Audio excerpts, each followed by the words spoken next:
اعوذ باللہ من الشیطان الرجیم بسم اللہ الرحمن الرحیم اللہم صلی علی فاطمہ و ابیہا و بعلیہا و بنیہا والسر المستودع فیہا بعدد ما احاط بہ علمک۔ ماہ رجب کی آمد ہے اور میں چاہتی ہوں کہ ماہ رجب کے آنے سے پہلے ہم کچھ ایسی چیزیں سیکھ لیں کہ جو ہمیں اس مہینے کی برکتوں سے استفادہ کرنے میں مدد دیں۔ تو سب سے پہلی چیز آج میں یہ بتانا چاہتی ہوں کہ ماہ رجب کی برکتوں سے اور پھر اس کے بعد ماہ شعبان، ماہ رمضان، یہ مسلسل برکتوں کے مہینے ہیں۔ تو سب سے پہلے ہمیں یہ کرنا ہے کہ ان مہینوں کی آمد سے قبل اپنے نفس کو پاکیزہ کرنا ہے۔ اور وہ کس طرح سے پاکیزہ ہوگا؟ اس کے راستے میں سب سے بڑی رکاوٹ شیطان ہے۔ ہمارے تزکیہ نفس کے راستے میں سب سے بڑی رکاوٹ جو ہے وہ شیطان ہے اور وہ ہمارا کھلا دشمن ہے۔ تو میں آج چاہتی ہوں کہ امام سجاد علیہ السلام کی دعاؤں کی روشنی میں یہ بتاؤں کہ شیطان کو کیسے پہچانا جائے اور اس کے مکر سے کیسے بچا جائے، اور اس کے تسلط کا بھی ہمیں پتہ ہونا چاہیے کہ وہ ہم پہ کتنا تسلط رکھتا ہے۔ اگر ہم ان چیزوں سے غافل ہوں گے تو ہم شیطان کو اپنے سے دور نہیں کر سکیں گے۔ جب ہم اسے اپنے سے دور نہیں کر سکیں گے تو ہم ان مہینوں کی برکتوں سے بھی فیض یاب نہیں ہو سکتے، ہم کبھی بھی کمال تک نہیں پہنچ سکتے۔ تو ہمیں سب سے پہلے اپنے دشمن کو پہچاننا ضروری ہے۔ ایک تو دیکھیے نا، مومنین کے ظاہری دشمن ہوتے ہیں جو کہ کافر ہیں، منافق ہیں، یا جو دین کے دشمن ہیں، یا جو محمد و آل محمد علیہ السلام کے دشمن ہیں۔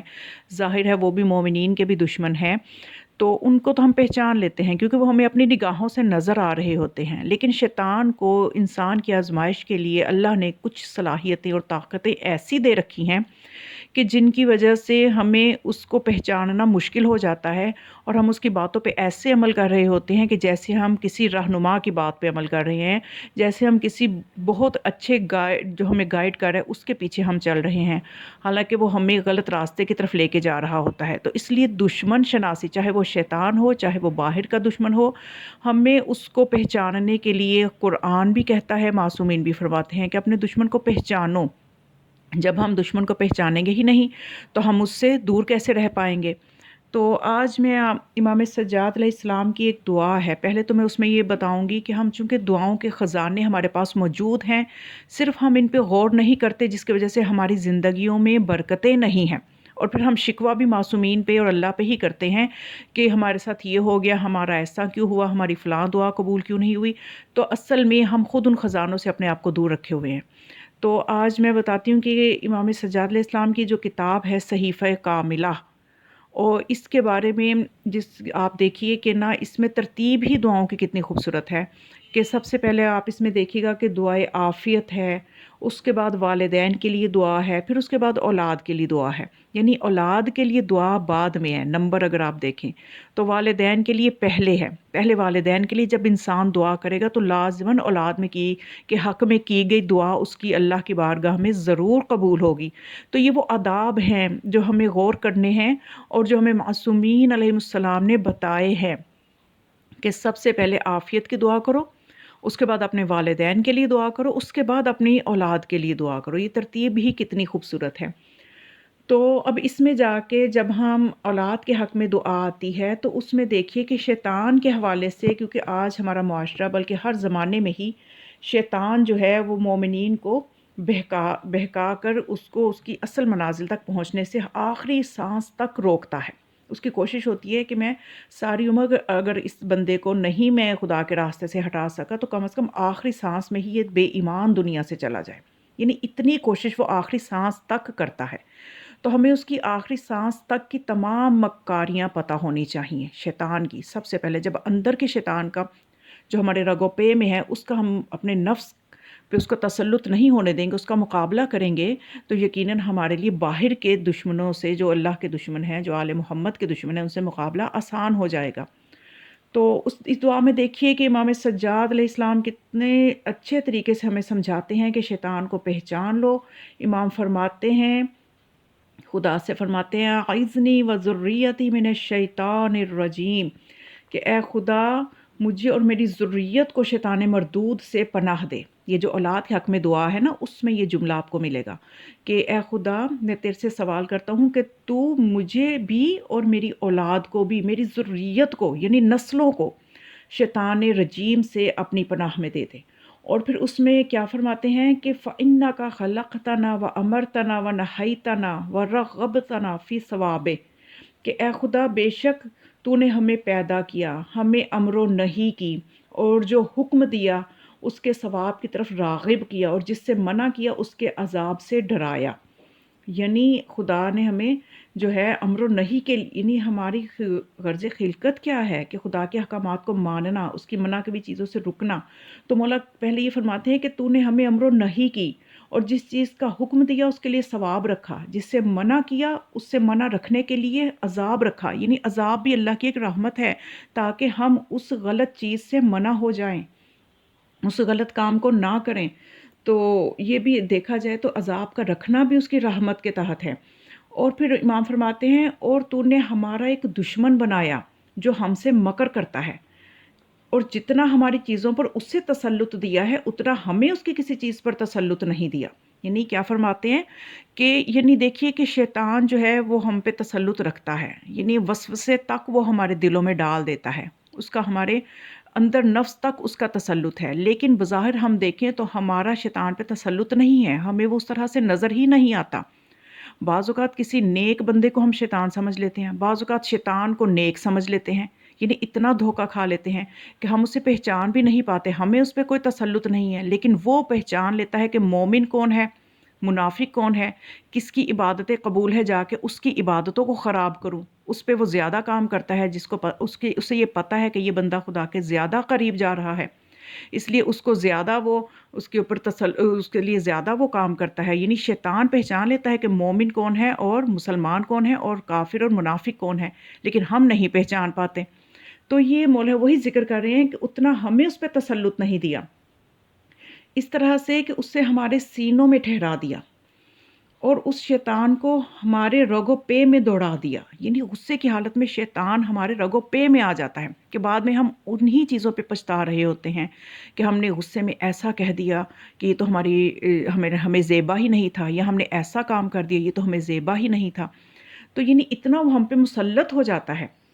اور پھر اس کے بعد امام فرماتے ہیں ہم غافل ہو جائیں مگر وہ غافل نہیں ہوتا، ہم بھول جائیں مگر وہ نہیں بھولتا۔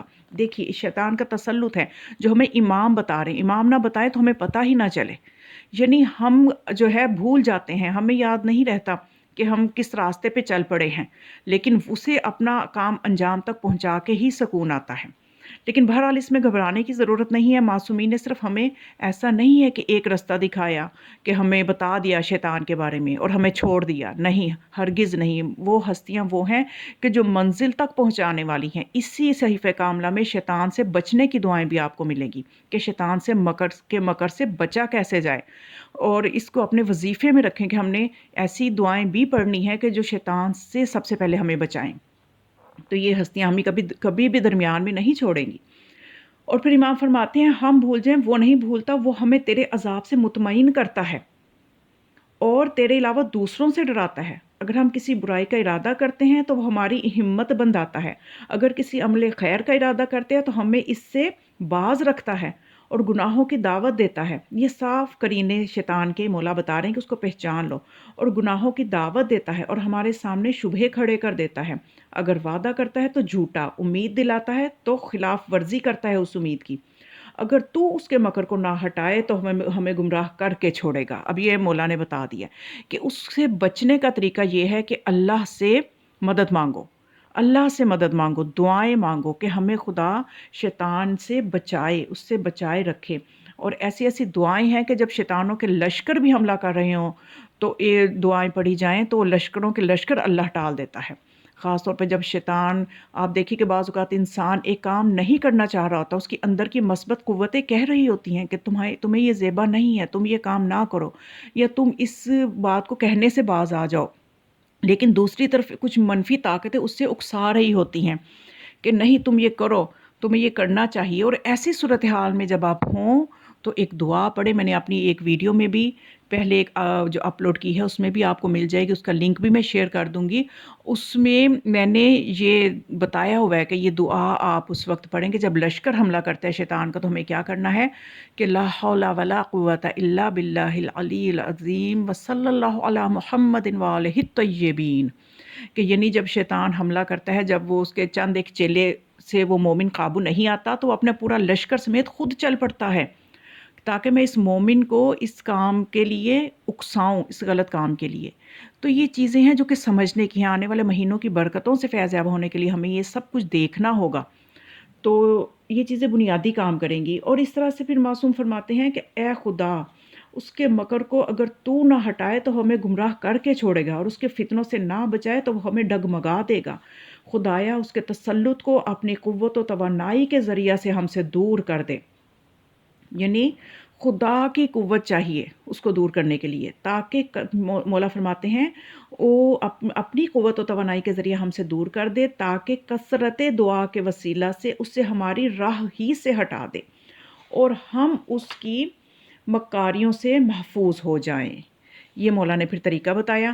اور آپ کی اس مشکل کو جب شیطان کی یہ تسلط کو آپ نے سنا تو اس کے لیے میں نے بتایا نا کہ یہ وہ ہستیاں ہیں جو ہمیں بالکل بھی اکیلا نہیں چھوڑیں گی، اور یہ منزل تک پہنچانے والے ہادی ہیں جو کہ جنت منزل ہے مومن کی. معصومین اور کی رضا، اللہ کی رضا جو ہے ملنے کے بعد اس کا ٹھکانہ جنت ہے. تو یہ میں آپ کو ایک بہت آسان سی دعائیں، اس کو میں آپ سکرین پہ بھی آ جائیں گی، آپ اس کو دیکھ سکتے ہیں. بہت آسان سی دعائیں ہیں جس میں معصومین نے فرمایا ہے کہ اس سے کیسے بچا جا سکتا ہے شیطان سے. تو روایت میں ہے کہ خدا انسان جب شیطانی وسوسے کا شکار ہونے لگے تو اسے چاہیے کہ وہ اللہ سے پناہ مانگے اور کہے.